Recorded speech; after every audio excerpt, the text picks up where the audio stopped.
Hey guys, welcome to the Underworld for another day of tabletop matches for the Pokemon TCG.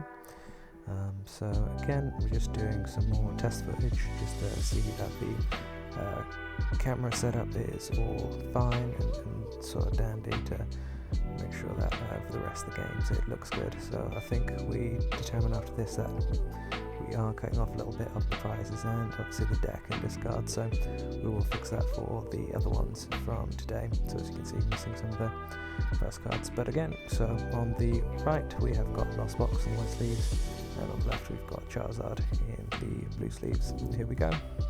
Starting off with me, the Lost Box player.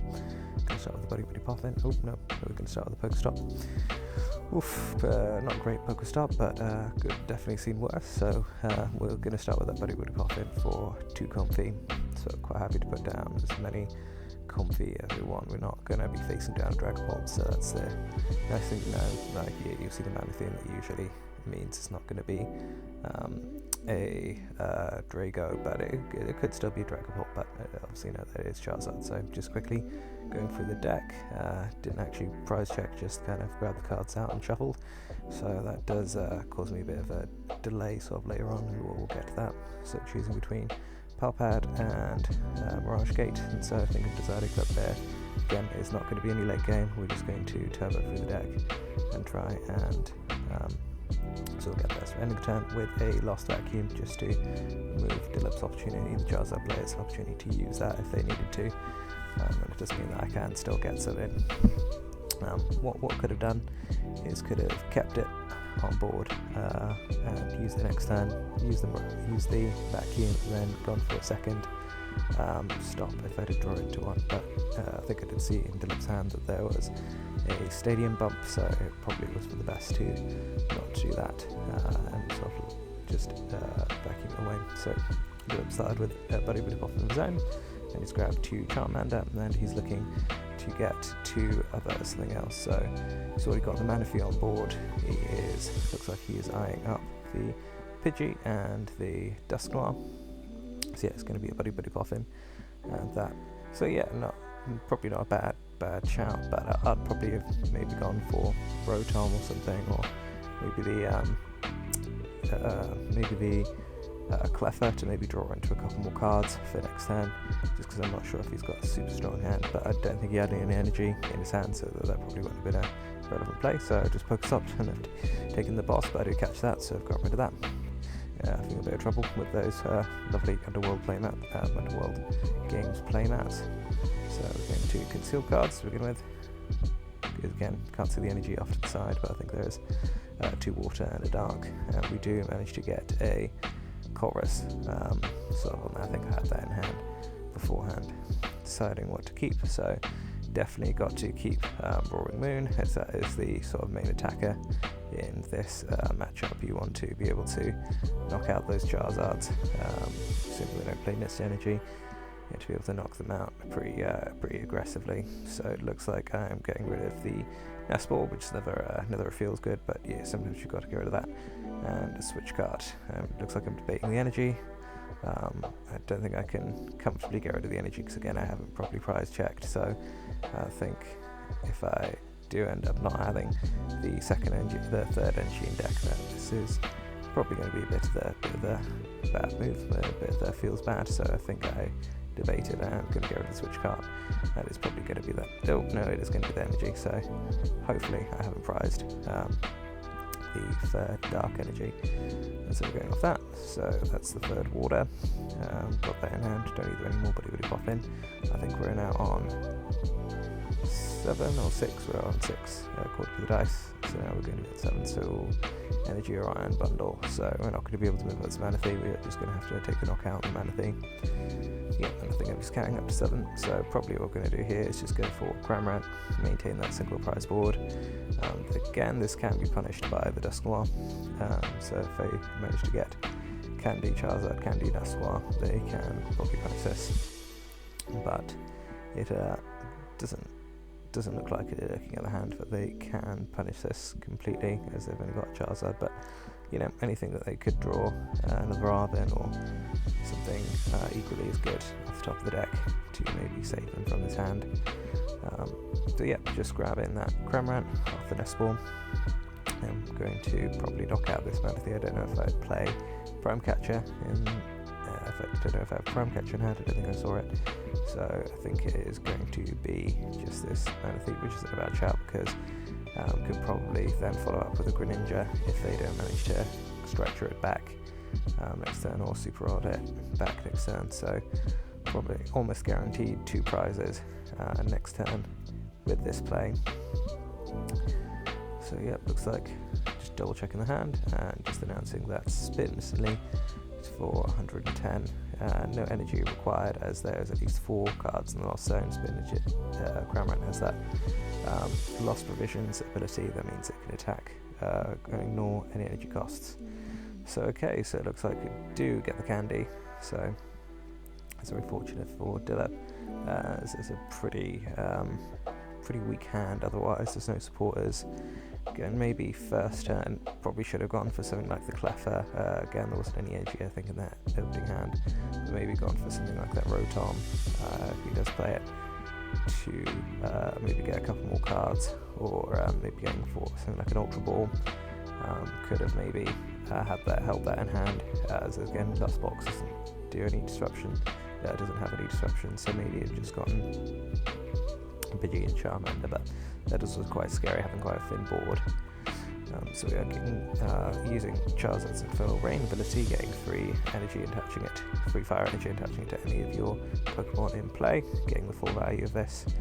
So 2 to the active, 1 to the benched Charmander, and we are bumping the Stadium. They did get a little bit of value out of that. They were able to get that candy, so that did benefit them. So looks like I'm already eyeing up the Festivity in hand.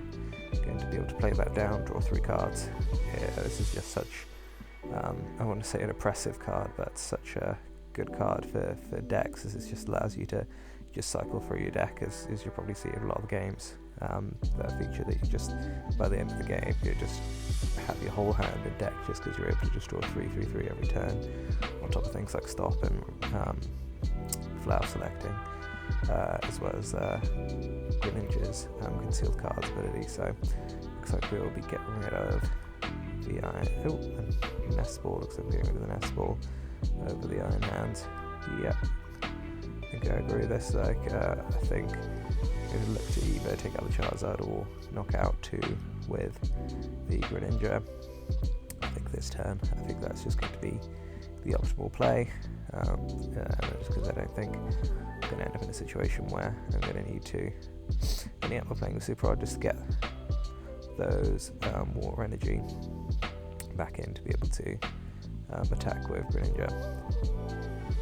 So I think I misplay here. I end up playing 2, and then I end up gonna play a 3rd Mirage Gate. Excellent, but luckily I don't need all of them, because I will have enough energy in hand to be able to finish out the game with them.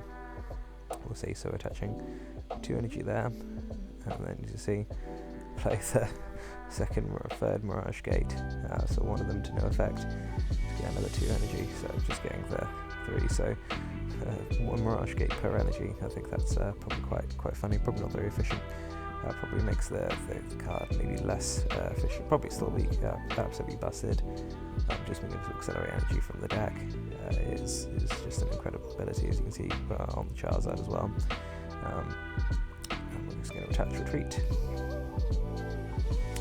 going to knock out, there's 2 on the bench, probably the Pidgey and the Charmander, so we're going to go for the Dusknoir.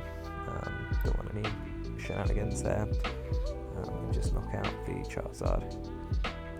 Just knock out the Pidgey, because again, without Pidgey, without the barrel, this deck can't really do much. Charizard, it's kind of just stuck sort of attacking. The fortunate part is that Charizard is such a low maintenance attacker, it doesn't really need to do much else other than just swing and attack. And I think I've got the Dark Energy, so that will mean with the last Mirage Gate I have to be able to knock out this, we'll be able to knock out this Charizard. So debating whether to play the, looks like we are going to play the Chorus Experiment. Just run out a couple of cards. Yep, that's not those 2 cards, very quick lost zones, definitely don't need those. I'm not sure if I love this bouncing the stadium. I don't think I need anything extra in hand unless I'm digging for that final Mirage Gate. No, I do have it in hand, so I don't love bouncing the stadium. Oh yeah, of course I need it for the retreat, so yeah, so that's probably why I chose to do that. But I probably would have favoured a switch card there, as this does mean that Dilip might be able to get something like a rare candy. I might be able to fling the stop and go for something like Luminion for Iono, or get like a rare candy and an Ultra Ball to get to the last Charizard, which is going to be quite difficult for me as I am out of Mirage Gates now due to that earlier misplay that I didn't catch at the time, but just noticing post. So yeah, so we'll see. Oh, Pokestop's still staying in play, that's fantastic. That looks like I'm just going to Frenzy Gouge for the knockout.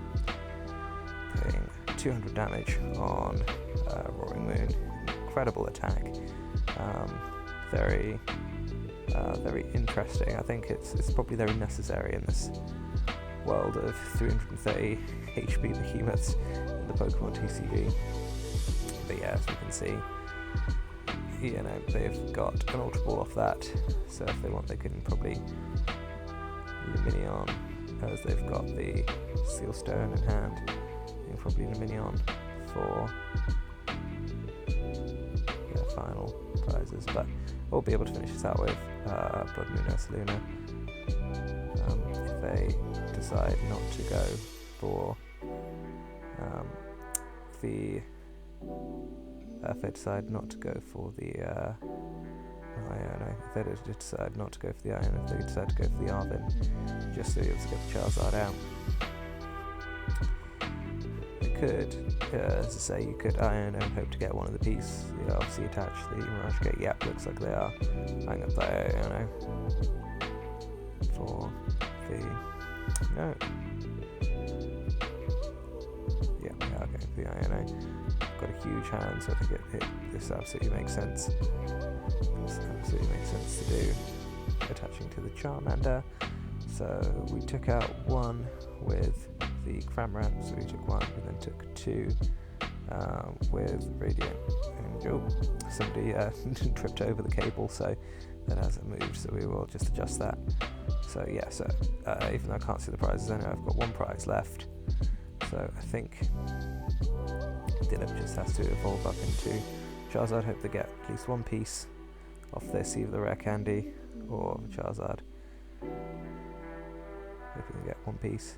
And then use the V-Star ability, the Forest Seal Stone, to be able to get their last one. And it looks like they do miss, but they have got the Fez and Dippity. They'll be able to flip the script and hopefully get one of those final pieces.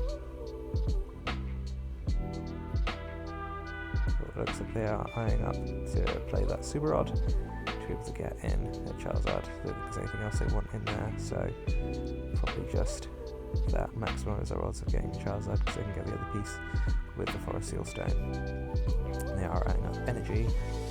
Yeah, I was going to say, I don't think I like this because you're probably just going to be attacking with Charizard at the end of the game. Does the most damage, is the hardest to knock out. You're going to be doing, say at this point, 330 damage with that. With the Charizard's attack, so that is going to be probably more than enough to get through anything on the board. Probably isn't a better attacker, and it looks like they do miss, which is very unfortunate. Very, very unfortunate. They do get the Prime Catcher, so maybe they can stall something, but Lost Box plays like between